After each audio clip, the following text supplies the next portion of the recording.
Hello students, good morning. पढ़ेंगे class 9th और 10th के बच्चे मैथ्स 31 अगस्त 2020। एक्सरसाइज आपकी 6.4। तो देखिए क्वेश्चन नंबर 5 आपका दिया है।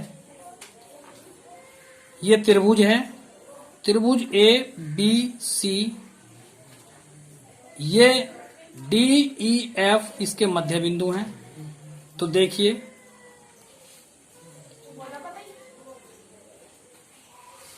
अतः ई एफ बटे ए बी डी ई बटे बी सी बराबर डी एफ बटे सी ए बराबर 1/2।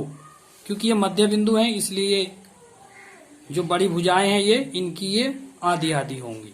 ठीक है, इसी प्रकार से त्रिभुज डी ई एफ का क्षेत्रफल बटे ए बी सी का क्षेत्रफल बराबर ई एफ बटे ए बी का वर्ग हो जाएगा।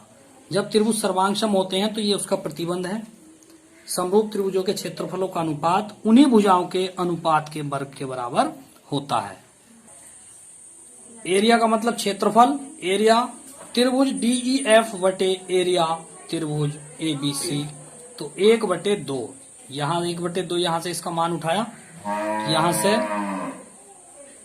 तो ये हो गया 1/2 का वर्ग, तो ये हो गया 1/4। तो त्रिभुज डीई एफ का क्षेत्रफल अनुपात त्रिभुज एबीसी का क्षेत्रफल का अनुपात आ गया दोनों का 1/4 आंसर दिया है। नेक्स्ट क्वेश्चन, क्वेश्चन 6 देखेंगे। दो समरूप त्रिभुज एबीसी और डीई एफ जिनकी माध्यिकाएं ए एम और ए एन है, तो सिद्ध करना है त्रिभुज एबीसी का क्षेत्रफल बटे त्रिभुज डीई एफ का क्षेत्रफल बराबर ए एम स्क्वायर बटे ए एन स्क्वायर। तो देखिए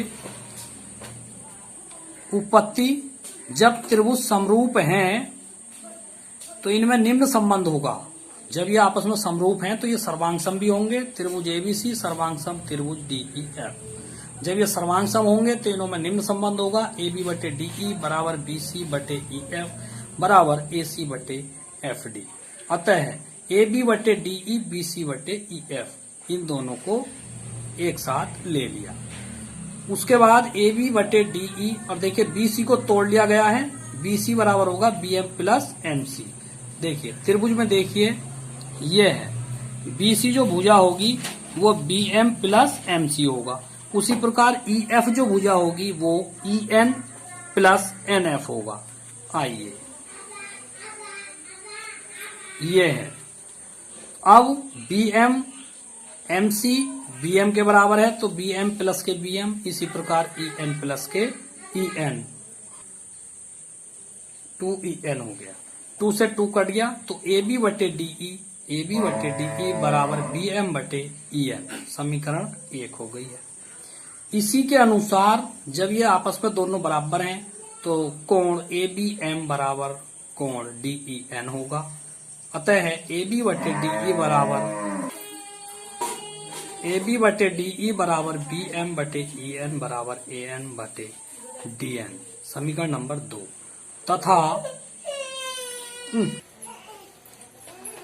तथा ए बी बटे डीई बराबर बी सी बटे ई एफ, समीकरण 2 से इसका मान रखेंगे, ए एम बटे डी एन बराबर बी सी बटे ई एफ। अतः अब देखिए बी सी बटे ई एफ, अब जब इसका निकालेंगे वर्ग तो हम जानते हैं त्रिभुज के संबंध से, नियम से, कि त्रिभुज एबीसी का क्षेत्रफल बटे त्रिभुज डीई का क्षेत्रफल बीसी बटे ई एफ का वर्ग, और ये बीसी बटे ई एफ किसके बराबर है, ए एम बटे डी एन के।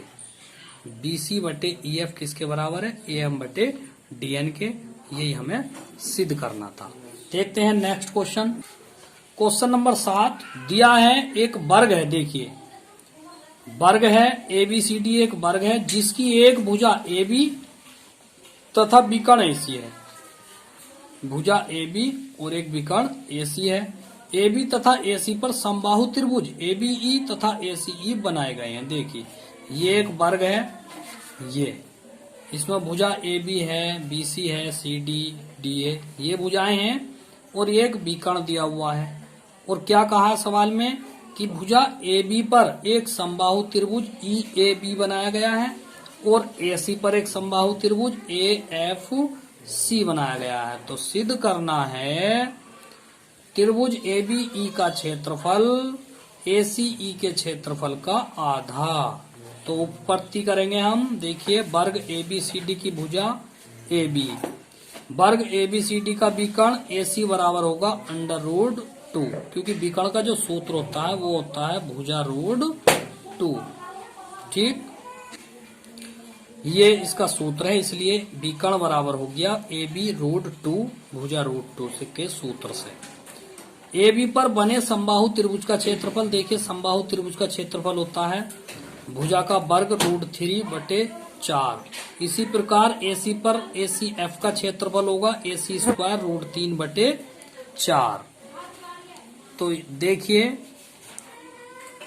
तो त्रिभुज ABE का क्षेत्रफल बटे त्रिभुज ACE का क्षेत्रफल, तो ये ले लिया ABE का क्षेत्रफल, ये ले लिया ACF का क्षेत्रफल। √3 से √3 काट दिया है, 4 से 4 काट दिया है, तो ये AB का वर्ग बटे AC का वर्ग ये रह गया। ठीक है, उसके बाद देखिए त्रिभुज ABE का क्षेत्रफल बटे त्रिभुज ACEF का क्षेत्रफल बराबर AB बटे AC का वर्ग हो गया। ये एरिया त्रिभुज ABE बटे एरिया त्रिभुज ACF बराबर AB। देखिए यहां से AC का मान जो है एरिया, ये यहां से AC का मान जो है ये AB √2 है। तो इसी प्रकार यहाँ पे AC की जगह हमने AB √2 रख दिया, AB से AB काट दिया है, तो ये बचा है एरिया त्रिभुज ABC और एरिया त्रिभुज ACF बराबर 1/2, और ऊपर से है ये √2 बचा और ऊपर से है इसका वर्ग। तो ये क्या बचेगा, 1 का वर्ग 1 और √2 का वर्ग करेंगे तो ये 2 बचेगा। ठीक है, अतः है, अब देखिए इसकी गुणा ऊपर होगी कैंची और इसकी गुणा ऐसे हो गई। तो एरिया त्रिभुज ABE बराबर 1/2 और ये बटे का पोर्शन 1/2 की गुणा में चला गया, एरिया त्रिभुज ACF। ठीक है, बस आज के लिए इतना ही काफी है। सभी बच्चे काम पूरा करेंगे। Thank you.